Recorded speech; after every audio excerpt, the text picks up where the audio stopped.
What is up, guys? iQuover Spilt Milk here with my latest video in my F1 in 2020 series.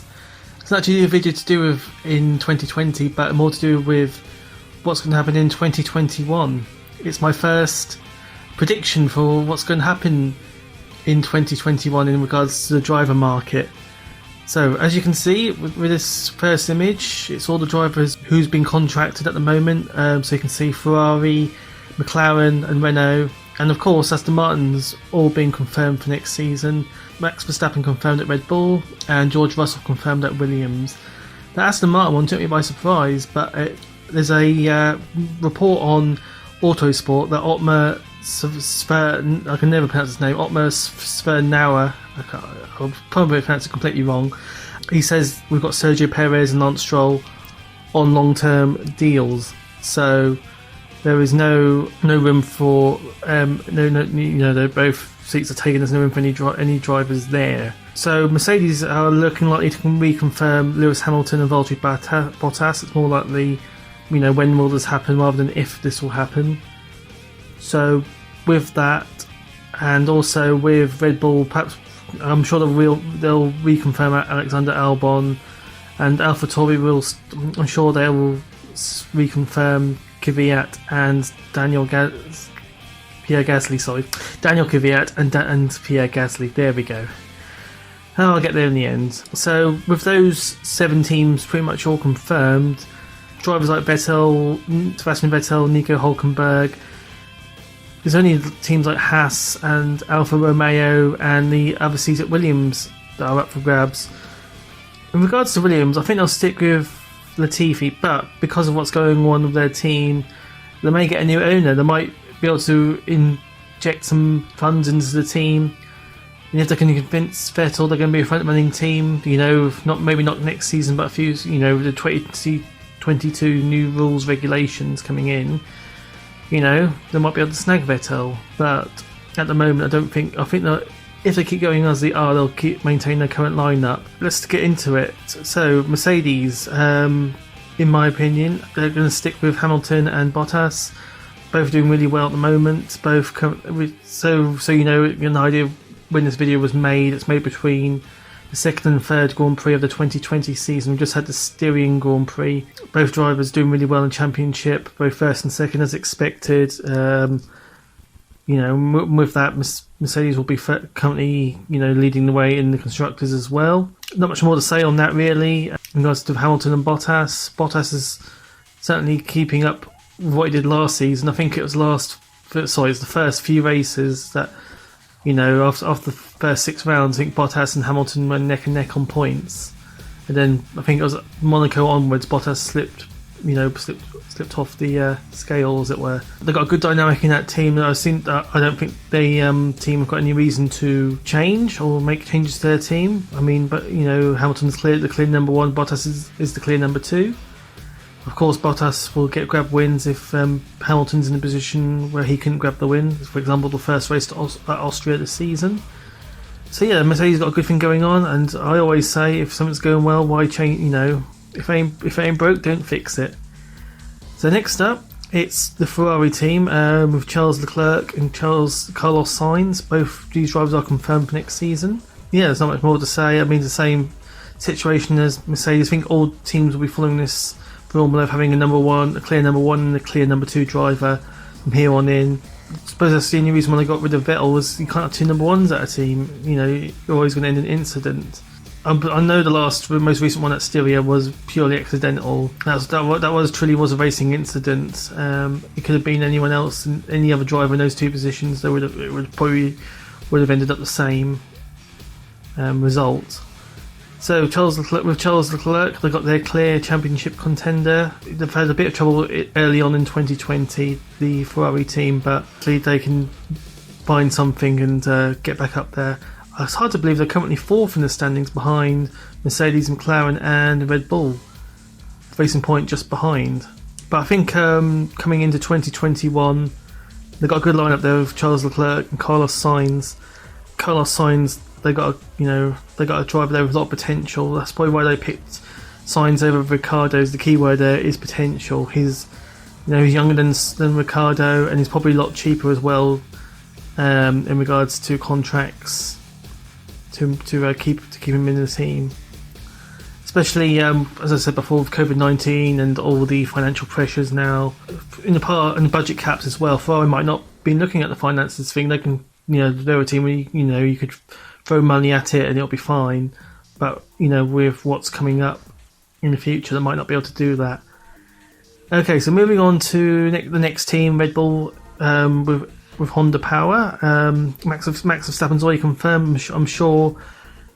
Alexander Albon will be reconfirmed as a teammate for next season. I don't think there's anyone else in the Red Bull Academy, as it were. I forget what it's actually called, but in their academy, who's ready to step up to Formula One just yet. With Red Bull and AlphaTauri, I reckon they'll stay as they are. Max Verstappen and Alexander Albon at Red Bull, with Gasly and Kvyat staying at AlphaTauri.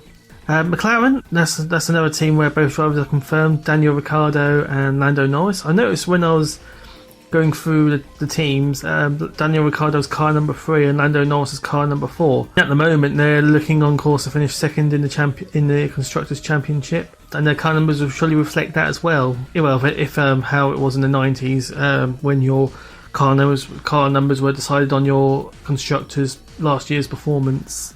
So, like, if you was the second best team, you got numbers 3 and 4. Unless the champion moved away from their current team, you get 5 and 6, and so on and so forth. Lando Norris currently 3rd in the championship.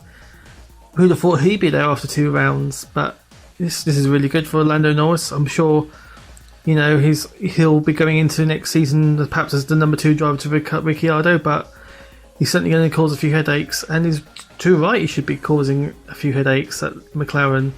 Hopefully, with Ricciardo having a competitive teammate, it might bring the best out of both drivers, push both drivers along. So, also with McLaren, they'll be powered by Mercedes next season rather than Renault. Renault will be powering themselves. It might be interesting. Might help Renault move up the grid if they're just having to worry about themselves with their engine. So, we'll have to wait and see what happens with that one. Moving on next, Aston Martin in the green. I presume they'll be racing in green. That's the colours of Aston Martin. As I said before, what's his name again? Otmar Szafnauer. I completely get his name completely wrong. The team principal of Aston Martin has already said we're committed to Sergio Perez and Lance Stroll with long-term deals. So I don't think Vettel will have a real. Basically he said in the report there's no room for Vettel at our team. So it'll be Sergio Perez and Lance Stroll at Aston Martin.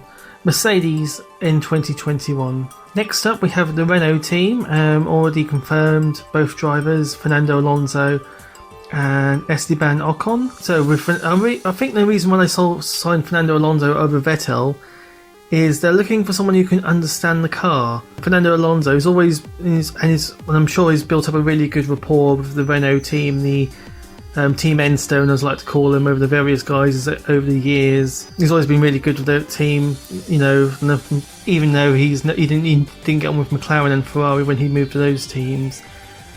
He's always had with Renault, I'm sure they said to him, there's always a place here if you want it. Why he's come back, but I think Renault signed him back in hope to get. They need some results at the moment. They need to get a win soon, and especially going into 2022. They want someone like Alonso who can really develop the car, who can really give the engineers really good feedback. That's the only reason why I consider I signed Fernando Alonso over Vettel is, again, I think it's just down to potential, really, even though that's a bit funny thing to say, seeing as Vettel is younger than Alonso. Vettel's got more years in him. I know you can compare it Carlos Sainz and Daniel Ricciardo. Sainz has got more potential. I think Alonso's got more potential for Renault in regards to developing the car. And also, I think Renault just needs to get some results quickly. Alonso understands how to get the best out of the car. What doesn't happen though is Esteban Ocon has to sabotage a race, like Crashgate in Singapore a few years ago. I really hope that doesn't happen just to get a result. Okay, so moving on. I've updated the list of all the drivers I believe will be on the grid in 2021.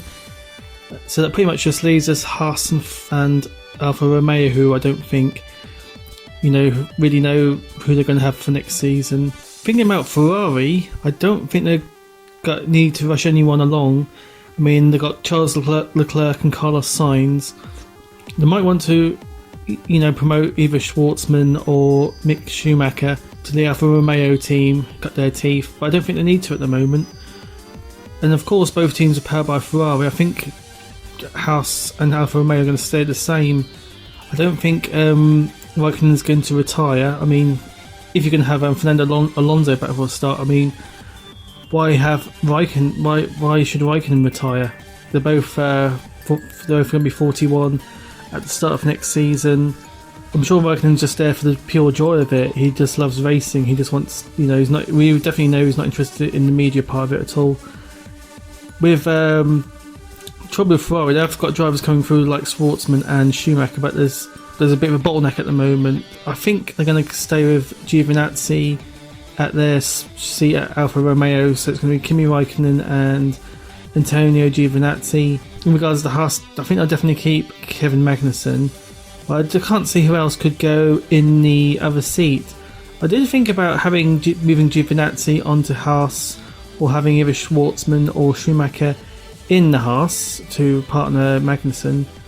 But I think I'm going to have to stick with Romain Grosjean. I don't think the Haas team or Alfa Romeo will be able to get Sebastian Vettel. There's going to be not much change. I think we'll have to wait for either Raikkonen to retire. Maybe if Raikkonen retired, Vettel might be able to go in at Alfa Romeo. Who knows? So I'm going to stick with what's currently going on at the moment with Haas and Alfa Romeo. Perhaps we need a bit more time to see if Schwartzman's doing really well at F2. He's currently leading the way in the championship. And Ferrari would be stupid not to give him a look if he's definitely, winning all the time in F2. So who knows? Maybe you might have Antonio Giovinazzi and Schwartzman at Alfa Romeo. But at the moment, that's going to stick with what we currently have at the moment. So that's what I think is going to happen in 2021. I don't think much will change apart from what's been, not by myself, but like what's already been come to pass, as it were.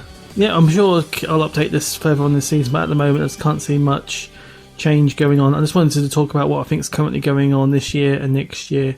If you like this video, please leave me a like and subscribe for more content from me. Thank you for watching.